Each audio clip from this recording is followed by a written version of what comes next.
خود نماز حکم ہے نماز کا، لیکن تعداد نماز کیسے پڑھنی ہے کیسے نہیں پڑھنی کہاں ہے قرآن میں؟ خود نبی کریم صلی اللہ علیہ وسلم ان 12 ائمہ کا نام بھی لے کر گئے۔ میں شور مچا ہوا ہے جی، امام مہدی کی تشریف آوری کا ایک شور مچا ہوا ہے، ٹھیک ہے، اور اس کے بعد تو یہ مسئلہ لازماً اٹھنا ہی اٹھنا ہے، یعنی اس پہ تو دیر از نو وے آؤٹ، تو بہتر ہے کہ اپنی قوم کو ابھی سے تیار کر لیں۔ سلامتی ہے ان آنکھوں پہ جو ہدایت پہ نظریں جمائے بیٹھی ہیں، ان کانوں پہ جو ذکر خیر کے منتظر رہتے ہیں، اور ان قدموں پہ جو ہدایت کی راہ پہ گامزن ہیں۔ اچھا دیکھیے، قرآن ایک اجمال ہے، اس کی تفسیر اس کی تشریح جو ہے وہ خود نبی کریم صلی اللہ علیہ وسلم کی ذات ہے، ان کا کردار ان کا اور ان کا فعل یہ خود ایک حجت ہے۔ ٹھیک ہے، بہت سے چیزیں ایسی ہیں جو قرآن کے اندر اجمالاً تو حکم ہے لیکن مفصلاً نہیں ہے۔ خود نماز حکم ہے نماز کا، لیکن تعداد نماز کیسے پڑھنی ہے کیسے نہیں پڑھنی کہاں ہے قرآن میں؟ حکم ہے اقیموا الصلاۃ، حکم ہے سجدہ کرو، حکم ہے رکوع کرو، حکم ہے قنوت کرو، ٹھیک، لیکن کہاں لکھا ہے کہ کیسے کرو اور کیوں کرو اور کتنا کرو؟ ایسا بڑا ویلڈ پوائنٹ ہے۔ ایک منٹ، بنیادی ارکان میں سے ہے، ٹھیک ہے۔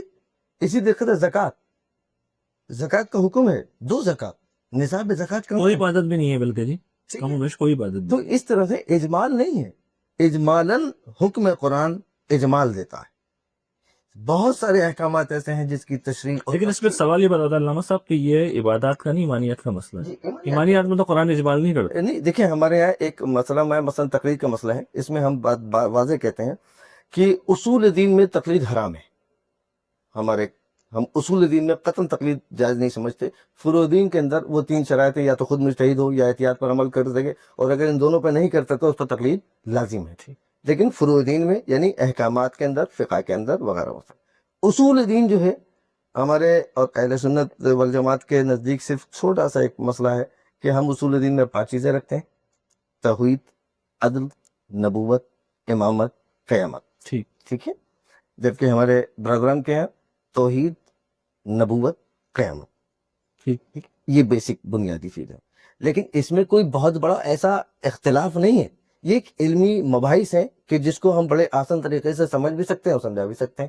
ٹھیک ہے، مورد نظر نہیں بنانا چاہیے، نہ یہ مسائل عوام کے اندر جانے چاہیے۔ یہ تو بالکل آپ نے صحیح فرمایا ہے کہ یہ چیزیں مورد نظر بننی بھی، ہمیں اصل میں کرنا کیا ہے جو ہمارے پیش نظر ہے وہ یہ کہ سوسائٹی کو ایجوکیٹ کریں، بجائے اس سے کہ عوامی قسم کے لوگ یہ کام کریں اور وہ عوام الناس کو ایک دوسرے سے لڑائیں بھڑکائیں اور آمادہ پرسر بیکار کر دیں۔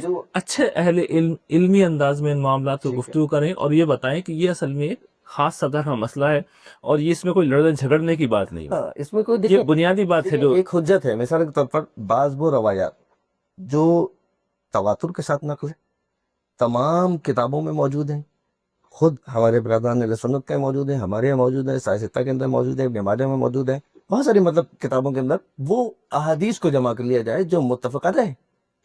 مثال ٹھیک ہے، کہیں الفاظ کا فرق ہے، لفظوں کا فرق ہے، کہیں کچھ لفظ استعمال ہوا کہیں کچھ لفظ استعمال ہوا، لیکن مفہوم ایک ہی سمجھا جاتا ہے۔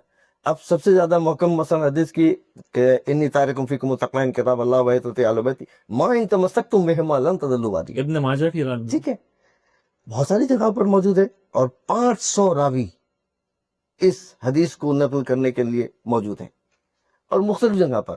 اب آپ دیکھیے کہ قرآن نے کہا قد جاءکم من اللہ نور و کتاب مبین، میں نے تمہارے طرف 2 چیزیں بھیجی، نور اور کتاب مبین۔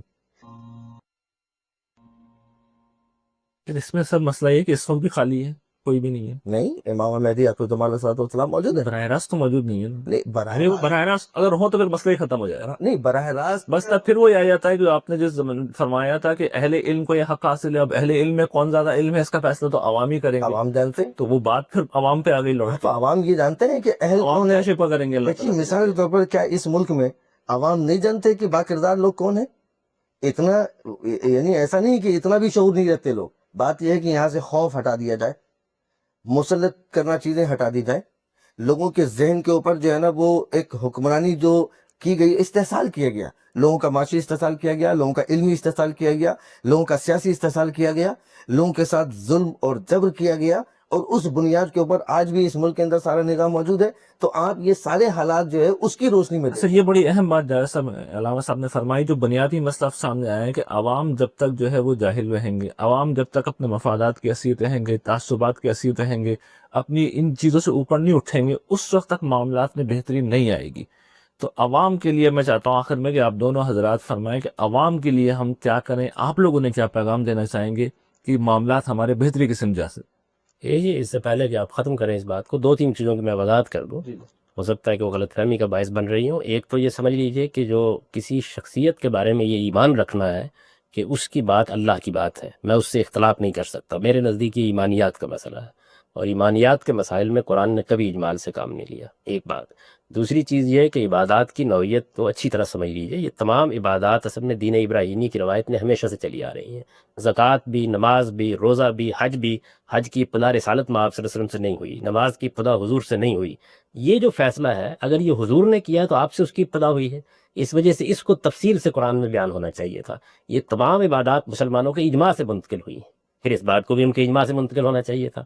تو یہ بات بالکل طے ہے کہ عبادات کو اس لیے قرآن مجید میں اجمال سے بیان کیا گیا ہے کہ یہ مسلمان اس سے پوری طرح واقف تھے.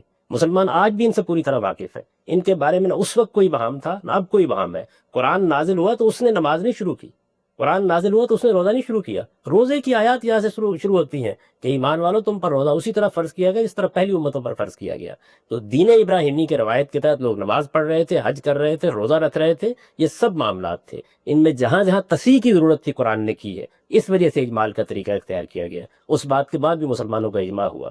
روایات کی حد تک بھی ہمارے نزدیک کسی صحیح روایت میں کوئی ذکر نہیں ہے اس بات کا کہ امامت کوئی الگ سے منصب ہے. اور ظاہر ہے کہ یہ ایک علمی بحث ہے، میں نے صرف چند چیزوں کی وضاحت آپ کے سامنے کر دی. اب رہ گئی یہ بات کہ عوام کو آپ کو ایجوکیٹ کرنا ہے، تو میں تو شروع سے یہ بات کہہ رہا ہوں کہ راستہ ہی ایک ہے. یعنی ہم جتنی باتیں کرتے ہیں نہ یہ کسی قانون سے درست ہوں گی نہ کسی آئین سے درست ہوں گی، یہ ہوں گی عوام کی تربیت سے. جس طرح کے لوگ ہوں گے اس کے لحاظ سے نظم حکومت وجود میں آئے گا. اگر لوگ ایسے ہوں گے کہ وہ اہل علم کو اپنے سر پر بٹھانا چاہتے ہیں تو بٹھائیں گے، اور اگر لوگ ایسے ہوں گے کہ وہ اپنے مفادات کے لیے فیصلے کر رہے ہیں تو وہ کریں گے. آپ کو اصل میں طے یہ کرنا ہے کہ کیا آپ لوگوں کی رائے کے اوپر کوئی پابندی عائد کرنا چاہتے ہیں. میں تو یہ کہتا ہوں کہ جو بی اے پاس اور میٹرک پاس کی پابندی عائد کی گئی ہے، میری یہ سمجھ میں بھی کبھی نہیں آئی. یہ عوام کو فیصلہ کرنا ہے. ہم انہیں یہ بتائیں تعلیم یافتہ لوگوں کو منتخب کریں، ہم انہیں یہ بتائیں اہل علم کو منتخب کریں، ہم انہیں یہ بتائیں. ایسا علامہ صاحب نے ایک بہت اعلیٰ بات سمجھائی تھی کہ عوام الناس جو ہیں وہ بدستور اور بار بار جو غلط لوگوں کو منتخب کیے جا رہے ہیں، یعنی یہ حال ہے ہمارے سے. مطلب ان کی تربیت کی ضرورت ہے. ہم اپنا فرض پورا نہیں کر رہے ہیں، ہمیں اپنی ذمہ داریاں پوری کرنی ہیں. اہل سنت کے علماء ہو، ایسا جو علماء ہو، سب مل کے یہ ذمہ داری. غلط لوگوں کو ووٹ دیتے ہیں جانتے بوجھتے، کیا عند اللہ وہ مسئول ہوں گے، جواب دہ ہوں اس گے؟ میں کیا شک ہے؟ یعنی جب لوگوں کو ووٹ دینے کے لیے کہا جاتا ہے تو اصل میں وہ ایک بڑی ذمہ داری ادا کرتے ہیں. وہ گواہی دیتے ہیں اس بات کی کہ میں یہ سمجھتا ہوں کہ یہ آدمی اس منصب کا ہے. یہ جھوٹی گواہی ہوگی. اور ظاہر ہے کہ یہ ایک بالکل ہی یعنی مجرمانہ اقدام ہوگا. تو لوگوں کی تربیت کرنی چاہیے. دیکھیے اختلاف کہاں ہو رہا ہے؟ اختلاف یہاں سے ہو رہا ہے کہ کیا آپ عوام کی رائے کو پابند کر دیں گے اس بات کا کہ ان شرائط کے لوگوں کو منتخب کریں، یا آپ ان کو اس کا موقع دیں گے کہ وہ انتخاب تو خود کریں جس کا بھی کرنا چاہتے ہیں، لیکن ان کے سامنے اوصاف رکھے جائیں، ان کے سامنے سیرت رکھی جائے، ان کے سامنے کردار رکھا جائے، ان کو ایجوکیٹ کیا جائے. ٹھیک. میں یہ سمجھتا ہوں کہ ہمیں یہ دوسرا راستہ اختیار کرنا ہے. علامہ صاحب آپ عوام کو ایجوکیشن کا کیا طریقہ بیان کریں گے کہ جو آپ نے بالکل بجا مسئلہ فرمایا کہ عوام ہم دیکھ رہے ہیں بار بار غلط لوگوں کو انتخاب کیے جا رہے ہیں، تو کیا صحیح راستہ ہے عوام کے سامنے اور کیا طریقہ ہے ان کی اصلاح کا؟ دیکھیے میں نے ایک جملہ آپ سے عرض کیا ہے کہ دونوں چیزوں کو ملوث خاطر رکھنا پڑے گا. جمہوریت اپنی جگہ پر، الہی حکومت اپنی جگہ پہ. اپنی جگہ پر. ٹھیک. لازم نہیں ہے، ضرور نہیں ہے کہ الہی حکومت. علامہ صاحب آپ کا بہت بہت شکریہ. جاوید صاحب آپ کا بھی بہت ممنون ہوں، آپ تشریف لائے. آپ لوگوں کے آنے سے ہم نے بہت سی باتیں سیکھی ہوں. یقین یہ ہے کہ ہمارے ناظرین نے بھی بہت سی باتیں سیکھی ہوں گی. جو سب سے اہم بات میرے نزدیک سیکھنے والی ہے آج کے پروگرام میں، وہ یہ کہ ہماری اور آپ کی تقدیر ہمارے اپنے ہاتھ میں ہے. اگر ہم اچھے لوگوں کو منتخب کریں گے تو ہم اپنے حق میں بہتری کریں گے، اور برے لوگوں کا اگر ہم انتخاب کرتے ہیں تو پھر یہ ہم اپنے حق میں ہی برائی کریں گے. اب اپنے رضوان ریحان احمد یوسفی اور آج اسلام کی ٹیم کو اجازت دیجیے. اللہ نگہبان.